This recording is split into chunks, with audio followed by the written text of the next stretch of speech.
नमस्कार, मी लतिका। आज मी तुम्हाला मस्त अशी चटणी बनवून दाखवणार आहे। त्यासाठी बघा, हे आपल्या सुक्या मिरच्या असतात ना, त्या मिरच्या मी भाजून घेतलेल्या आहेत तव्यामध्ये। अशा पद्धतीत तव्यामध्ये नुसत्या भाजून घ्यायच्या चांगल्या, एकसारख्या हलवून हलवून अशा लाल होत्या बघा एकदम।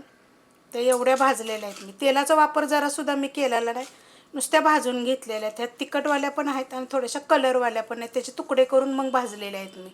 तुमच्या तिखटाप्रमाणे मिरच्या घ्या। जर तुमच्याकडे मिरच्या नसल्या तर मिरची पावडर कलरवाली आणि तिखटवाली अशा पद्धतीत तुम्ही वापरली तरी पण चालू शकते। ह्याला काय करायचे माहिती आहे का, आपल्याला मिक्सरला बारीक करायचे। तर मिक्सरचं भांडं घेतलेलं आहे, त्यात मी काढून घेणार आहे आणि ह्याच्यामध्ये आपल्याला टाकायचे 1 चमचा भरून गच्च मीठ।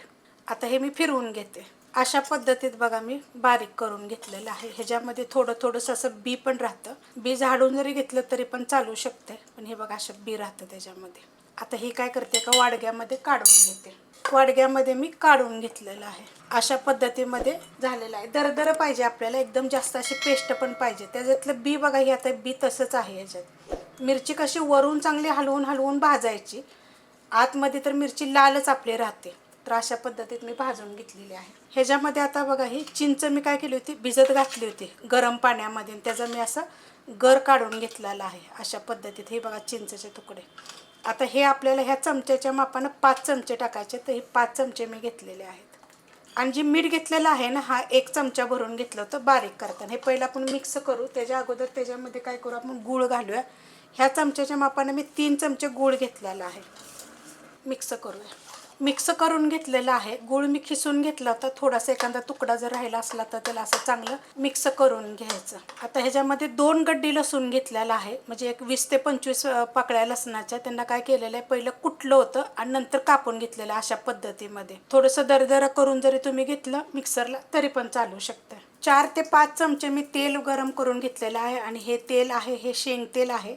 ह्याच्यामध्ये आता आपल्याला हा लसूण टाकायचं, चांगलं कडक गरम करून घ्यायचं आहे बरं का। तेल आपल्याला हलकंसं ह्याला चांगलं पण भाजून घेऊया। असा हलकासा कलर चेंज झाला पाहिजे, गोल्डन कलर आला पाहिजे। मस्त बघा लसूण भाजला गेलेला आहे, आपल्याला एकदम करपून द्यायचा नाही, अशा पद्धतीचा कलर आला पाहिजे चांगला। आता आपण हे वतून घेऊया आणि मिक्स करून घ्यायचं। एकदम लाल भडक असा लसूण करायचा नाही आपल्याला। मस्त असं मिक्स करून घेतलेलं आहे। आता ही चटणी ना खूप चविष्ट लागते बरं का। ही अशी बनवून तुम्ही जर फ्रीजमध्ये, बाहेर नाही फ्रीजमध्ये, लसूण चांगला भाजून घ्या। फक्त लाल करू नका, एकदम करपला नाही की चांगला लागणार नाही। असं हलकासा गोल्डन कलर आला नाही, जसं मी तुम्हाला दाखवलं आहे तसं, की ह्याच्यामध्ये वतून घ्यायचं।